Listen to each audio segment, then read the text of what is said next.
बिस्मिल्लाहिर्रहमानिर्रहीम। अस्सलाम वालेकुम। आप देख रहे हैं अलिफ न्यूज़ और मैं हूं आपके साथ माजिद अली। शामिल करते हैं पाकिस्तान और दुनिया भर से ब्रेकिंग न्यूज़ हेडलाइंस। शामी सदर की सऊदी वली अहद से मुलाकात, इलाकाई सूरत हाल पर तबादला ख्याल। शाम के अबूरी सदर अहमद अल चरा अल जुलानी ने दौरा सऊदी अरब के दौरान रियाज में सऊदी वली अहद शहजादा मोहम्मद बिन सलमान से मुलाकात की। गैर मुल्की खबरसां इदारे की रिपोर्ट के मुताबिक मुलाकात में इलाकाई और शाम की मौजूदा सूरत हाल पर बातचीत की गई। शामी वज़ीर ख़ारजा भी इस मुलाकात में मौजूद थे। कबल अज़ीं शाम के नए अबूरी सदर अहमद अल शरा का सऊदी अरब के दारुल हुकूमत रियाद पहुंचने पर पुरतपाक इस्तकबाल किया गया। अरब मीडिया की रिपोर्ट के मुताबिक शाम के नए सदर आला सऊदी हुकाम से भी मुलाकातें करेंगे। अहमद अल शरा ने सदर बनते ही पहला सरकारी दौरा सऊदी अरब का किया है, क्योंकि इनकी जाए पैदाइश भी रियाद की है। खबर के अगले हिस्से में बात करते हैं। ईरान ने नए बैलिस्टिक मिसाइल की नकाब कशाई कर दी, जिसके बारे में कहा जा रहा है कि ये 1700 किलोमीटर दूर तक अपने हदफ को निशाना बनाने की सलाहियत रखता है। मिसाइल की रूनुमाई की दारुल हुकूमत तेहरान में मुनक्किदा होने वाली तकरीब में सदर मसूद पज़ेश्कियान ने भी शिरकत की। सरकारी टेलीविजन ने इस मिसाइल की तस्वीर नशर की। मिसाइल को फारसी ज़बान में एतमाद यानी ट्रस्ट का नाम दिया गया। इसकी रेंज को नोट करते हुए इसे ईरानी वजारत दिफा की तरफ से बनाया गया जदीद तरीन बैलिस्टिक मिसाइल करार दिया गया है।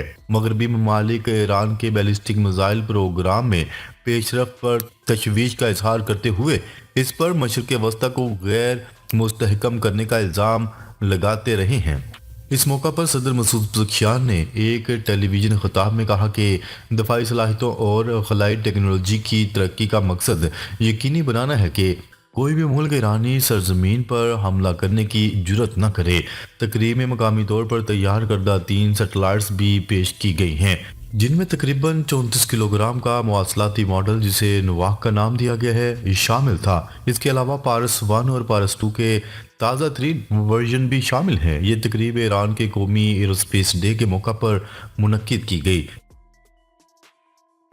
खबर के अगले हिस्से में बात करते हैं। सैयद हसन नसरुल्लाह और हाशिम सफ़ीउद्दीन की नमाज जनाजा और तदफीन का ऐलान।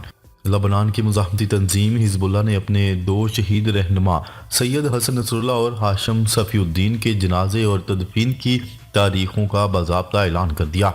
हिजबुल्लाह के मौजूदा सेक्रेटरी जनरल शेख नईम कासम ने एक वीडियो बयान में तस्दीक करते हुए कहा कि दोनों रहनुमाओं की नमाज जनाजा 23 फरवरी बरोज़ एतवार को अदा की जाएगी। शेख नईम कासब का कहना था कि सैयद हसन नसरुल्लाह की शहादत के बाद 2 माह तक जारी रहने वाली जंग के बायस इनका जनाजा अवामी सतह पर मुनक्किद नहीं किया जा सका था, जिसकी वजह से इन्हें अमानतन सुपुर्द खाक किया गया था।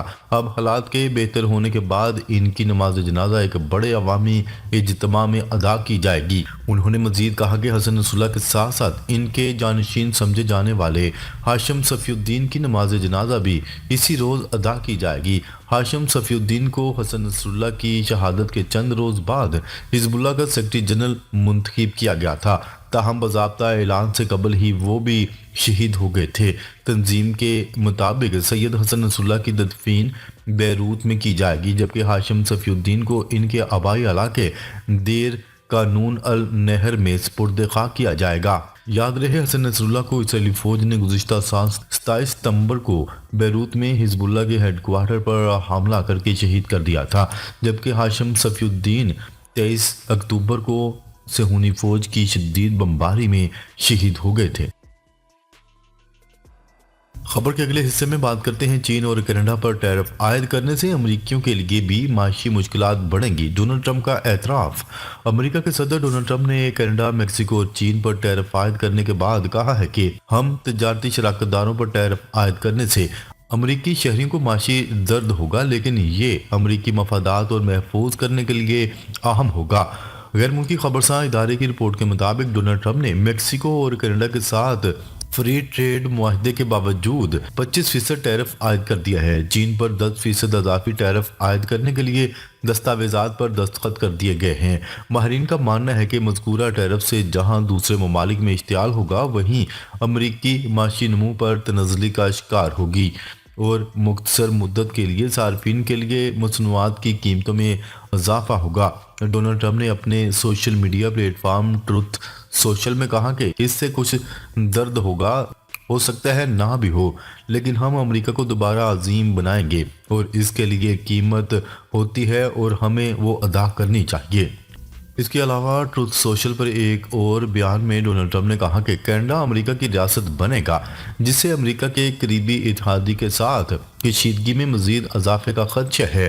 ڈونلڈ ٹرمپ نے اپنے بیان میں دعویٰ کیا ہے کہ امریکہ نے سبسڈائز کینیڈا کو اربوں ڈالر دیے ہیں۔ اس بڑی سبسڈی کے بغیر کینیڈا کی ایک فعال ملک کی حیثیت نہیں ہوتی بلکہ منجمد ہوتا، اس لیے کینیڈا 51ویں ریاست کے طور پر امریکہ کا حصہ ہونا چاہیے۔ خبر کے اگلے حصے میں بات کرتے ہیں بھارت میں وفاقی بجٹ پیش، دفاعی بجٹ میں 9.5% اضافے کی تجویز۔ بھارت کے مالی سال 2025-26 کے وفاقی بجٹ 6.81 ٹریلین روپے کے دفاعی اخراجات کی تجویز پیش کر دی گئی، جو گزشتہ سال کے ابتدائی تخمینوں سے 9.5% زیادہ ہے۔ بجٹ میں تجویز کیا گیا ہے کہ اضافہ نئے ہتھیاروں کی خریداری کی بجائے تنخواہوں اور پینشن کی ادائیگیوں میں خرچ کیا جائے گا۔ دفاعی بجٹ میں 4.7 ٹریلین بھارتی روپے افرادی قوت پر لاگت کی مد میں اور 1.80 ٹریلین روپے جنگی سازوسامان کی خریداری کے لیے رکھے گئے ہیں۔ حالیہ اضافہ گزشتہ مالی سال کے دفاعی بجٹ میں ہونے والے اضافے سے 4.5% زیادہ ہے۔ بجٹ میں 486 ارب روپے ہوائی جہاز اور ایرو انجنز کے لیے جبکہ 243.9 ارب روپے بحری بیڑوں کے لیے رکھے گئے ہیں۔ خبر کے اگلے حصے میں بات کرتے ہیں بھارت کے نئے خلائی مشن کو رکاوٹوں کا سامنا، سیٹلائٹ خلا میں تکنیکی خرابی کا شکار۔ بھارتی میڈیا کے مطابق اسپیس ریسرچ آرگنائزیشن نے رکاوٹوں کا سامنا کرنے والے مشن سے آگاہ کرتے ہوئے بتایا ہے کہ سیٹلائٹ کو متعین مدار تک پہنچنے کے لیے اس کو بلند کرنے کے اقدامات نہیں کیے جا سکے، کیونکہ آکسیڈائزر کو تھرسٹرز چلانے کے لیے داخل کرنے والے والز نہیں کھل سکے۔ رپورٹ کے مطابق U R Rao satellite centre کا تیار کردہ سیٹلائٹ NVS-02 کو بھارت کے اوپر ایک جیو اسٹیشنری دائرے میں مقررہ مقام تک پہنچانا، چونکہ سیٹلائٹ کے سیال انجن کا نظام ٹھیک کام نہیں کر رہا، اس لیے اسے اس کے متعین کردہ مدار میں بھیجنے کی کوشش میں تاخیر ہو سکتی ہے یا اسے مکمل طور پر بند بھی کیا جا سکتا ہے۔ خبر کے اگلے حصے میں بات کرتے ہیں اسرائیل میں مستعفی ہو جانے والے آرمی چیف کی جگہ نیا آرمی چیف مقرر کر دیا گیا۔ اسرائیلی وزیر اعظم نیتن یاہو نے میجر جنرل ایال زمیر کو اسرائیلی فوج کا نیا سربراہ مقرر کر دیا۔ یہ تقرری موجودہ آرمی چیف کے اپنے جنگی ناکامی کے اعتراف کے ساتھ مستعفی ہونے کے اعلان کے بعد کی گئی ہے۔ غیر ملکی خبرساں ادارے کی رپورٹ کے مطابق موجودہ آرمی چیف ہیزری ہیلوی نے پچھلے ماہ 15 ماہ تک غزہ میں لڑی جا چکی جنگ کے بعد اعتراف کیا تھا کہ وہ ناکام رہے ہیں، اس لیے جنگ بندی کا پہلا مرحلہ مکمل ہونے کے ساتھ ہی اپنے منصب سے الگ ہو جائیں گے اور مزید اس ذمہ داری پر فائز نہیں رہنا چاہیں گے۔ جنرل ہیزری ہیلوی کے علاوہ جنوبی کمانڈ کے اسرائیلی فوجی سربراہ نے بھی مستعفی ہونے کا انہی بنیادوں پر اعلان کیا تھا۔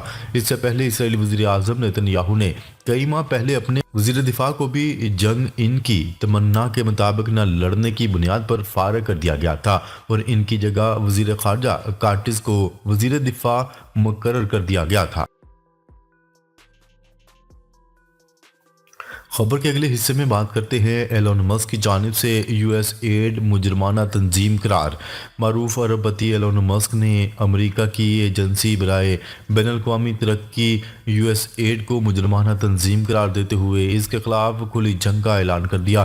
یہ اعلان اس وقت سامنے آیا جب ایلون مسک کی سرکاری ٹاسک فورس اور یو ایس ایڈ حکام کے درمیان واشنگٹن میں ایک تنازعہ پیدا ہوا، جس کے نتیجے میں 2 اعلیٰ سیکیورٹی افسران کو معطل کر دیا گیا۔ سابق صدر ڈونلڈ ٹرمپ نے ایلون مسک کو ڈپارٹمنٹ آف گورنمنٹ ایفیشنسی کا سربراہ مقرر کیا تھا۔ ایلون مسک نے سوشل میڈیا پر اپنے غصے کا اظہار کرتے ہوئے کہا کہ ان کی ٹیم کو یو ایس ایڈ کے ہیڈ کوارٹرز میں محفوظ مقامات تک رسائی دینے سے انکار کر دیا گیا۔ انہوں نے سخت الفاظ میں کہا وقت آ چکا ہے کہ اسے ختم کر دیا جائے۔ ان کا یہ بیان ڈونلڈ ٹرمپ کی جانب سے غیر ملکی امداد میں کمی کی کوششوں کے ساتھ ہم آہنگی رکھتا ہے۔ ناظرین اب تک کے لیے اتنا ہی، مزید خبریں لے کر بہت جلد آپ کی خدمت میں حاضر ہوں گے، تب تک کے لیے اپنا خیال رکھیے گا۔ اللہ نگہبان۔